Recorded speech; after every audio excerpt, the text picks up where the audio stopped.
Today on Tech for Techs, we're doing something a little bit different, something we've not done before.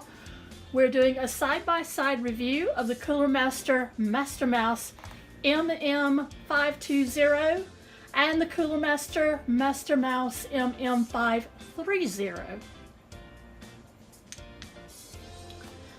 After we do a little walkthrough of the unboxing as per norm, I will be testing these out individually, and I will let you know the good and bad points of each and how to decide which MasterMouse is the one that you should make your own. Okay, so this is the 520. I like what they've done with the design here.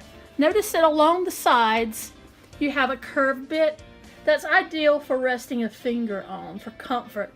I found myself using it to rest my pinky on, but I can see people also using it as a ring finger rest.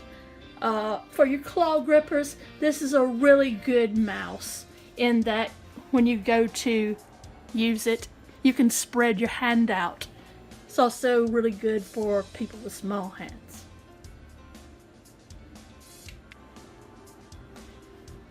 Cooler Master have thought ahead for comfort and design. We have along the side what looks like a Cooler Master logo pattern on here, and what this does, it helps you grip the mouse better. So I like the way they've done that. Along the bottom here there is a light up base, and the Cooler Master logo itself lights up.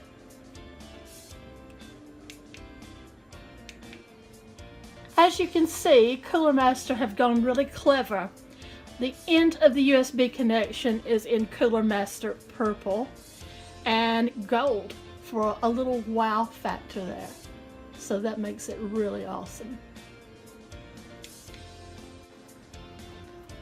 As with the 520, the Cooler Master 530 also comes with the cool purple USB. It is similar except for the fact that the base does not light up. The logo does, but the base doesn't. This one is more streamlined. It is ideal for people that use their palms with a mouse. I don't do well with that.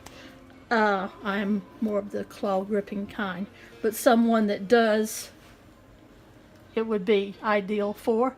It's a very comfortable mouse. You have rubber grips on each side. The other one just had the one side, but it's on each side on this, and it's got the Cooler Master logo pattern, it appears. So it's a very attractive mouse. Also on here, the DPI button is a bit different. It's up or down button for your DPI adjustment. The DPI on each mouse goes up to 12,000 DPI. Now, as you can see here, both of the mice look very attractive when they're plugged in and lit up.